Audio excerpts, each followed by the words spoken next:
Даже в нынешние времена мы не можем избавиться от вещей, которые делают нас людьми.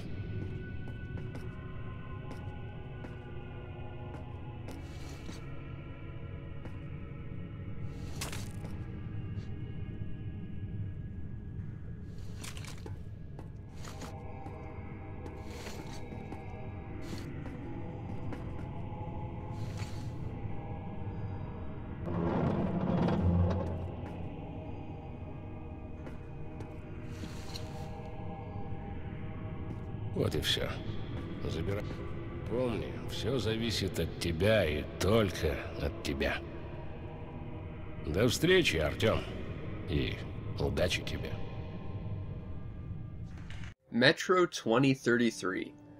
A game that I've actually been meaning to talk about for quite a while now. How long have I been waiting to talk about this? Well, actually, I planned on talking about this all the way since my first video. And since then, it's become a hell of a lot less obscure, so I guess somehow my voice reached the past. Awesome. It is a video game adaptation of a novel written by Dmitry Gluchovsky, and it is a book I'm rather fond of, so I'm definitely going to have trouble talking about this just from the perspective of the game, which is why I might not entirely do that. The story follows a young man by the name of Artyom.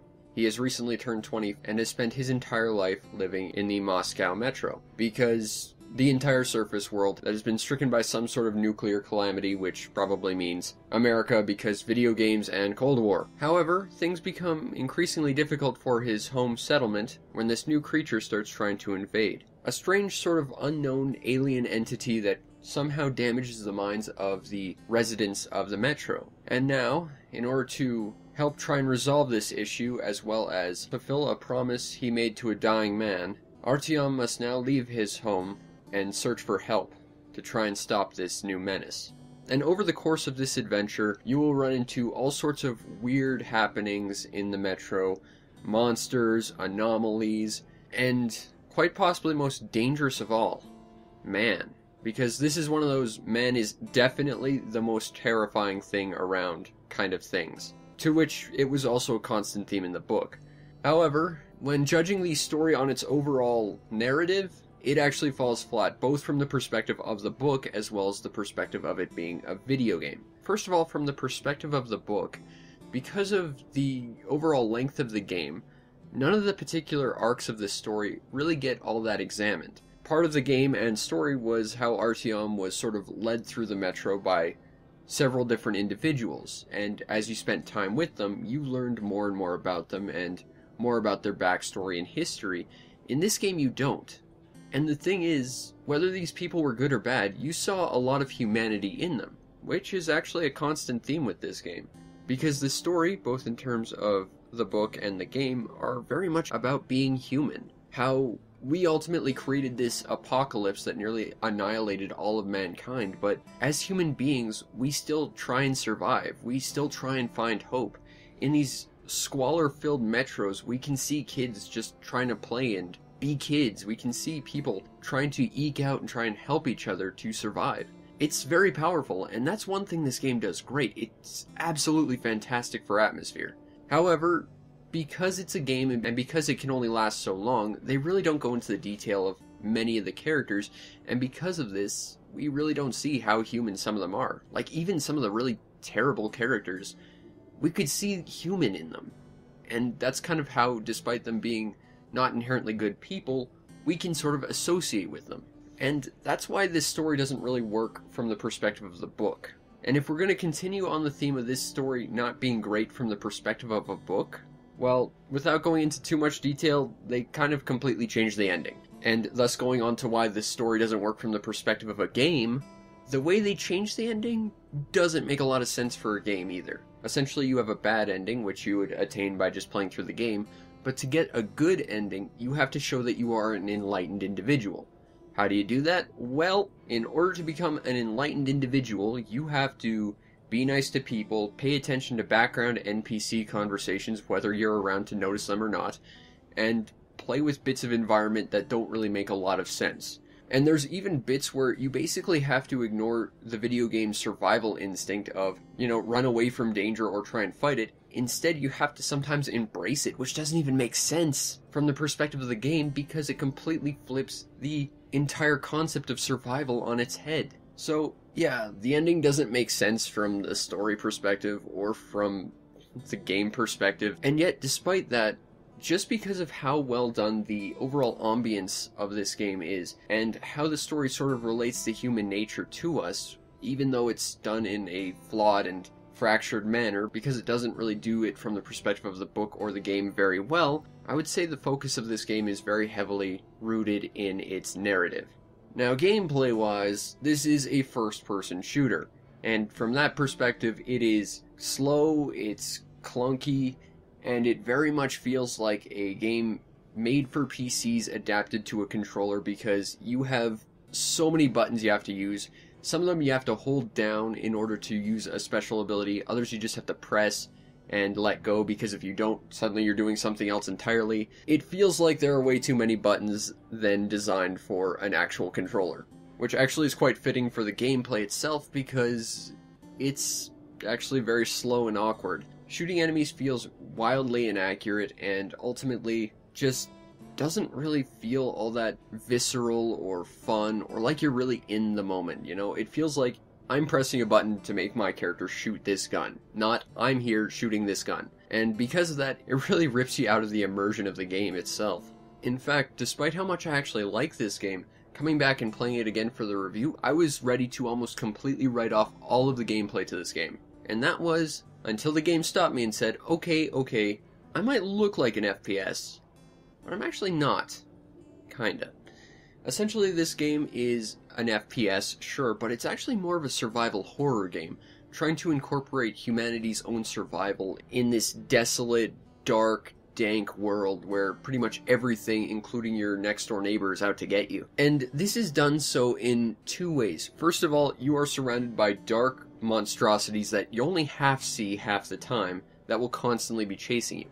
And these are things you can't possibly understand, which ends up making them inherently scary. But the second reason this is actually a pretty solid survival horror game is everything, and I mean like everything, is a manageable resource. I mean, let's look at bullets. Well, guess what? Bullets are now currency. So you can use cheap, dirty bullets, which are worth nothing and can be used to damage your opponents a little bit, or you can use military-grade ammo, which will have severe stopping power. However, it's a scarce resource, which means you have to scavenge it everywhere, including the bodies of your fallen friends, as well as its currency. So if you want to buy something, like health packs, or knives, or, that shiny new gun that has a silencer, so if you want to play a little quieter, it would absolutely help you. Well, first of all, you better hope you have the ammo to pay for it, and second of all, well, I hope you weren't planning on using that ammo with that gun, because that ammo is long gone, and buying weapons isn't cheap. It creates an absolutely amazing dynamic that really makes you feel like you're in this completely hopeless situation and you have to scrounge everywhere just to try and survive, which really ties into the themes of humanity's survival against adversity. But that's not all you have to manage. You have to manage your health kits, which again you have to scrounge for or pay ridiculous amounts of bullets for. You have your light, which you have to keep charging in order to actually see, and you don't want to be caught in the dark because, well, you don't want to get eaten by the Grue. And then of course you have air, because there's lots of toxic gas underground, which could potentially kill you if you expose yourself to it. So even your air supply has to be managed with purchasing and finding filters, as well as finding not completely damaged air masks, because those actually get damaged as you fight, which was a really cool touch. But okay. So, it's a solid survival horror game, despite it not being super scary. But it does have one extra trick up its sleeve that actually kind of surprised me because I kind of forgot about it, and that is, and these are words I didn't think I would actually get to say ever, but it actually has a rather kind of sort of semi-competent stealth system. And this game isn't called Thief 2. I know, but this game takes into account light, it takes into account the composition of whatever you're walking on, it takes into account your weapon types, And it takes into account your own character's profile by giving you a choice to buy a stealth suit later in the game. And the unfortunate thing is the stealth portions are actually pretty few and far between. And while you get a few moments, and sometimes they open up different branching paths to traverse certain bits of the Metro, it's really incredibly underutilized, because this is one of the few games that actually seems to have done stealth at least kind of competently. And that's a hell of a lot of praise from me. But overall, in terms of gameplay, Metro 2033 is kind of a mixed bag. The actual first-person shooting is not that great. It might be better on PC, but here on the Xbox 360, it's just not very fun. But that said, scrounging around and trying to survive in the dark, trying not to get murdered by monsters that just seem to pop out of the walls, trying to understand this giant, almost weirdly living entity that is the Metro, because the Metro almost comes across as its own living being, despite it just being a large series of tunnels. The way this game handles its ability to survive and thrive in this dank, dirty environment is just masterful. And that's not a term I like to throw around too often. The overall presentation to Metro 2033 is both excellent and kind of terrible. First of all, let's talk about the visuals, and let's just point out how awful the characters look. These are just stuck dead in the bottom of the Uncanny Valley, and it is creepy. But that said, once you get away from the visuals of the actual faces and characters, well, then you got the world of the Metro itself, and that's where things get interesting, because, like I said, the Metro itself, despite being a series of concrete tubes, well, it's kind of a living being in and of itself, and despite the fact that it is mostly in the darkness, it's quite a mysterious and beautiful thing to witness. And I know what you're saying, well, you're stuck in the dark the entire time, how can you tell? Well, the use of lighting in this game is excellent, especially when you're actually in the Metro itself. But the thing is, you actually go outside of the Metro, to the land above, and when you see that light shining down and you're about to walk out there, well, something strange happens, because normally when you'd see that from living in the dark, you'd be full of joy. You're like, it's safe up there, it's nice. As soon as you see that light in this game, you just feel dread.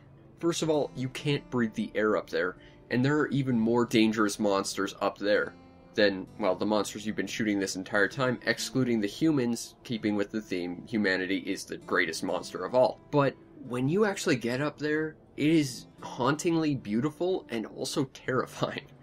Because suddenly you don't have shadows to hide, and suddenly you don't have all this nice darkness to sort of pray there isn't a monster there because you can't see it. You can see the monsters, they can see you, and they are coming for you. And that is just masterful design. And before I get off visual design, there really are a lot of beautiful things in this game I'd love to just talk about. Not necessarily just set pieces either, but there is one thing I'd like to just talk about for a moment that I couldn't live with myself if I didn't bring up.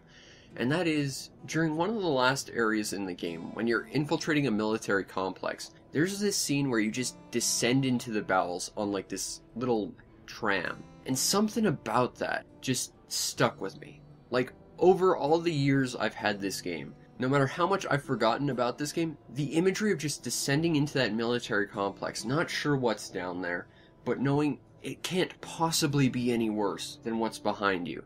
There's something about that that'll stick with me for the rest of my life. Like, that is just a beautiful scene. And I'm just gonna move on because I don't want to spend too much time gushing about the visuals in this game. Despite the fact that there are a lot of things that really don't work in this game as well, visually. Now, the overall audio presentation is...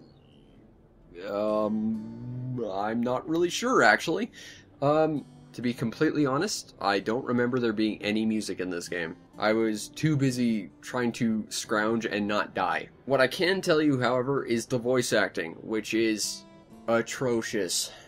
And I'm not normally this guy. I don't want to be this guy, but I'm gonna power through it and be this guy. If you're gonna get this game, just turn the language to Russian and put on subtitles, because the English dubbing is just awful.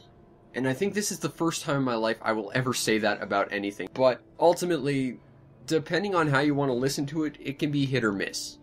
Now, if you want to get a copy of Metro 2033, well, the game itself costs less than $10. And at that price, I'd say grab it. But there's also a remake of this game, which actually costs about $15. And you get the sequel, which has also been redone.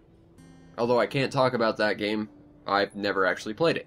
But the thing is, this is a game that is designed not necessarily to be a first-person shooter, but really to be a simulation of scavenging and trying to accomplish a goal greater than yourself. And because of that, it's a very heavily narrative-driven game. And its narrative is pretty hit or miss at times, especially considering how much they try and gamify the endings. I mean, seriously, if you want to get that good ending, you have to do everything, and it is some arcane nonsense that makes, like, getting the good ending to Cross Edge seem doable. And holy crap, I just remembered Cross Edge is a thing that I'm gonna have to talk about eventually. God damn it. Anyway, the story itself is pretty good for an FPS, and while I would say get this game because it's an interesting narrative study, as well as a fun, scrounging, trying to survive in the apocalypse up, if you like the story to this game, get the book, because it does the story of this game, but better in pretty much every way. And it's about $10, which is a steal for a book that good.